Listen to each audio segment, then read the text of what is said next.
So guys, kakagising ko lang at dumating na nga ang parcel natin na Phantom Spirit Black 120 SE. At ngayon napagdesisyonan ko na i-install natin to sa PC na to for optimal cooling performance. At tuturuan ko kayo kung paano i-install to.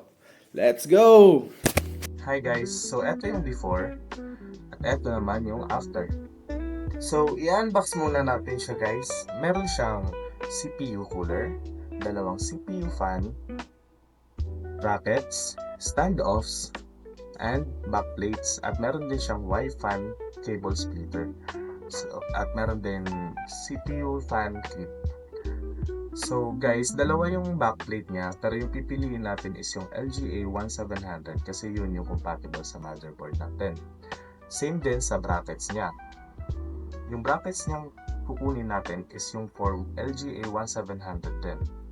Then, meron din siyang free thermal paste na.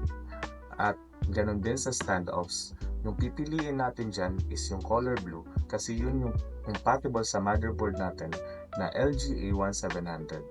For compatibility guys, research your motherboard's manufacturer.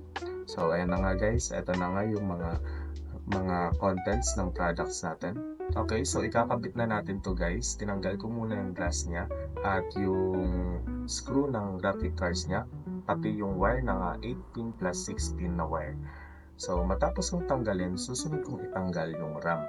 Matapos naman tong is yung stock cooler ng Intel. Dahan-dahan lang guys, medyo nahirapan ako dyan. Tapos matapos tanggalin yung CPU cooler, ay lilinisan natin yung thermal paste ng stock cooler niya.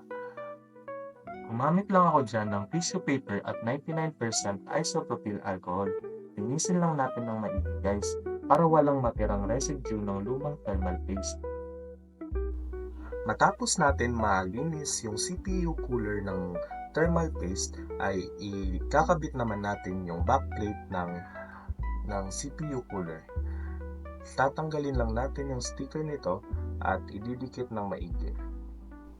So yung susunod na ikakabit natin guys ay yung standoff at brackets nito na paglalagyan ng CPU cooler. Inuna kong ilagay yung mga standoffs nito, matapos ay nilagay ko din yung bracket niya na pagkakabitan mamaya ng CPU cooler. Kinabit ko na to gamit yung mga screws na included dito.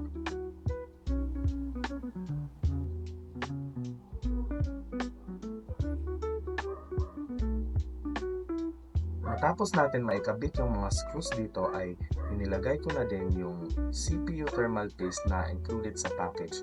Ginamit ko dito yung 5-dot method. Kung hindi nyo alam yun, i-google nyo na lang.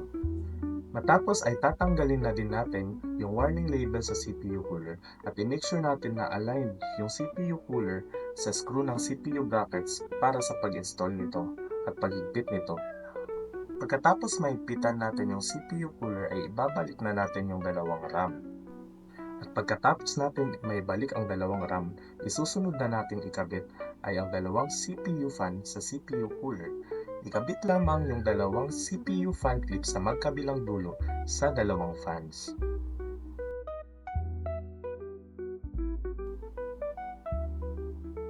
At pag matapos na natin maikabit yung dalawang clips nito ay kakabit na natin ang fan sa CPU cooler. At susunod naman ay kakabit na natin yung dalawang 4-pin CPU fan sa Y-splitter para maikabit natin yung Y-splitter sa CPU fan ng motherboard. At yun na nga guys ang final step ng pag-install ng CPU cooler. So ngayon ay ibabalik na natin ang graphic cards as well as the 8-pin and 6-pin cable niya. Tapos ay ito na ang magiging final product.